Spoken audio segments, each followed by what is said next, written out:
Assalamualaikum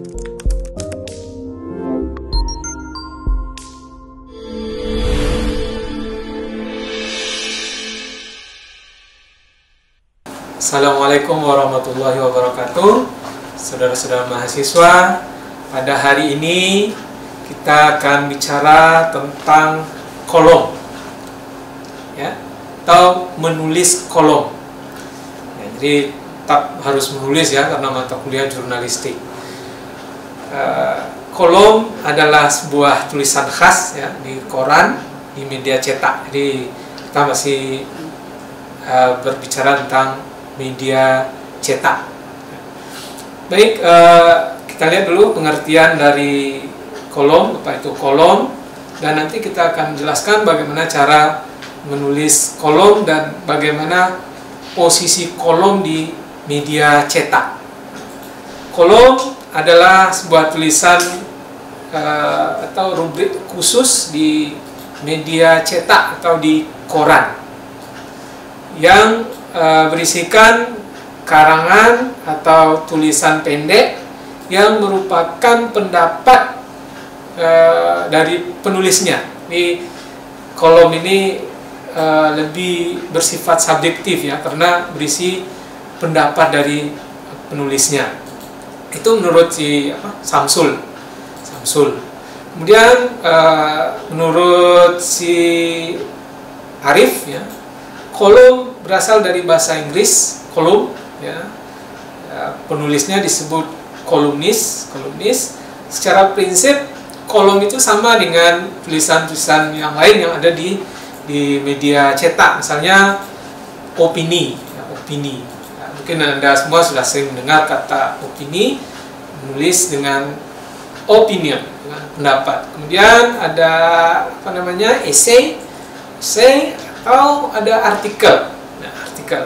Jadi artikel juga nanti Anda harus bedakan, ada artikel yang ada di koran atau di media-media online, artikel ilmiah populer, dan ada nanti artikel ilmiah yang ada di berkala-berkala ilmiah.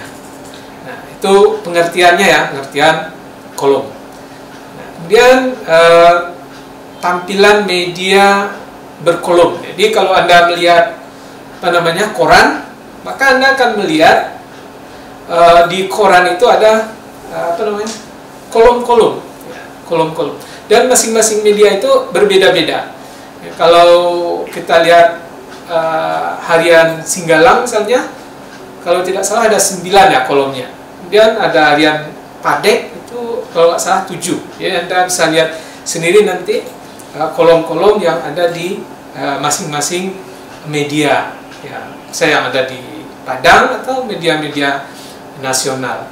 Jadi setiap media punya kolom tersendiri, ya, kolom tersendiri. Nah, tulisan yang tidak berita biasanya ditempatkan di tempat tertentu. Nah, itu biasanya disebut kolom. Ya.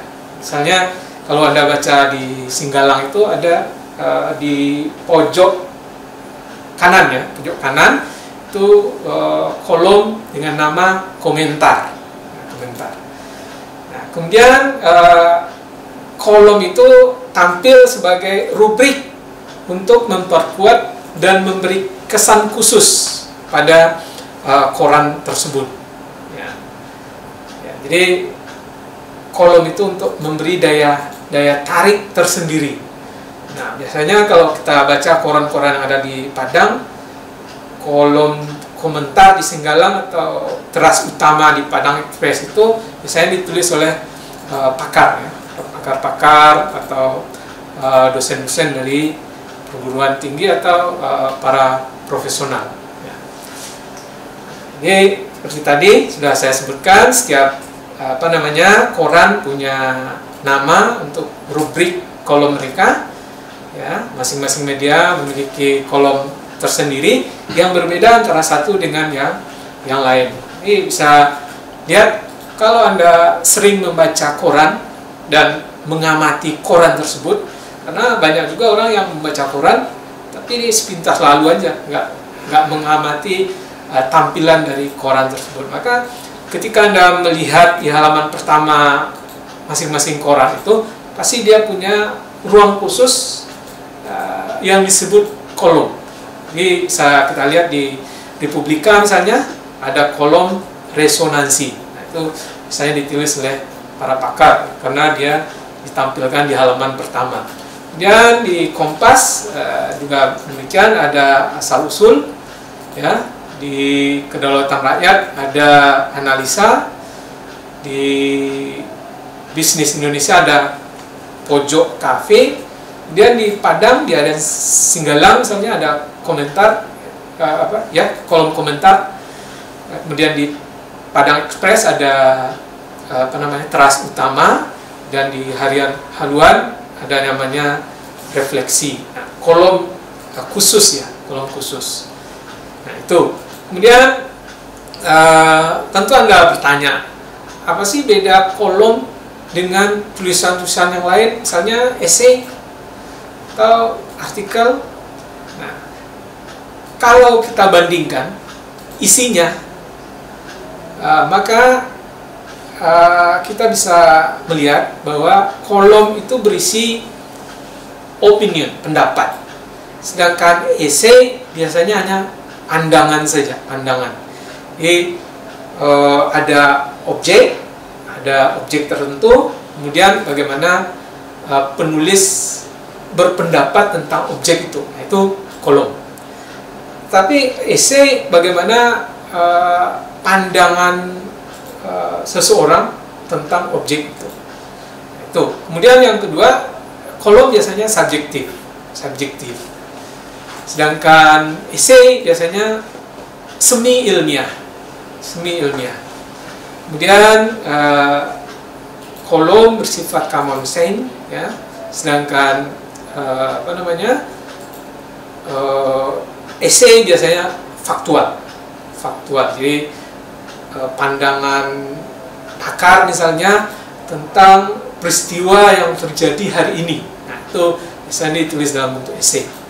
Bagaimana pakar berpendapat tentang misalnya kebakaran gedung kejaksaan misalnya. Nah, itu esai.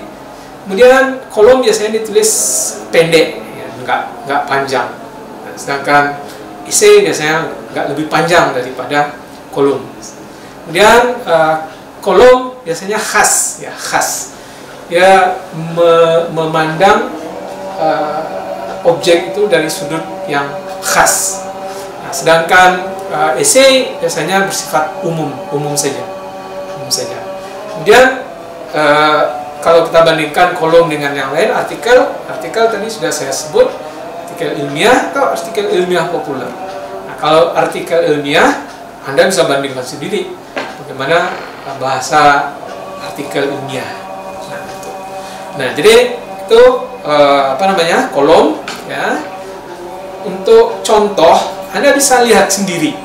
Sekarang bisa juga Anda lihat di HP Anda masing-masing, bisa melihat koran, bisa melihat berita-berita bisa melihat portal-portal online yang menampilkan ruang khusus berupa kolom. Nah, ini ada contoh ya, ditulis oleh wartawan Singgalang, kepala aspal.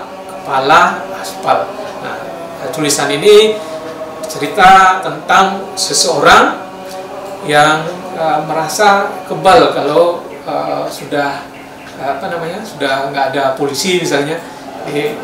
Ada istilah kepalanya udah kebal, kalau jatuh nggak akan luka. Alasannya nggak pakai helm, ya, sering diistilahkan kepala aspal gitu. Anda bisa baca sendiri contoh ini, kemudian Anda bisa lihat juga contoh-contoh yang lain, karena ini hanya contoh saja. Saya ambil di Harian Singgalang. Nah, Anda bisa cari contoh-contoh yang lain yang lebih menarik, terutama di koran-koran terbitan Jakarta yang lebih bagus, atau di portal-portal online yang hari ini banyak yang lebih menarik, ya, bicara tentang kolom ini. Nah, seperti minggu-minggu sebelumnya, kita akan praktek. Jadi tadi saya sudah jelaskan apa itu kolom, bagaimana menulis kolom, ciri-ciri kolom. Nah, sekarang untuk untuk tugas, Anda coba menulis sebuah kolom. Nah, topiknya terserah Anda. Terserah Anda mau menulis tentang apa. Kalau bisa menulis yang up to date, yang hari ini, yang menarik. Nah, jadi dengan demikian, kalau nanti misalnya tulisan Anda bagus, Anda bisa kirim ke koran, jadi bisa diterbitkan. Baik, jadi Anda tulis sebuah kolom untuk tugas dan Anda kumpulkan pada pertemuan kita berikutnya. Untuk hari ini saya kira demikian. Kalau nanti Anda ada pertanyaan, bisa kita bicarakan baik melalui langsung atau melalui korespondensi di media online, ya, di WhatsApp, di e-learning atau di mana. Demikian, selamat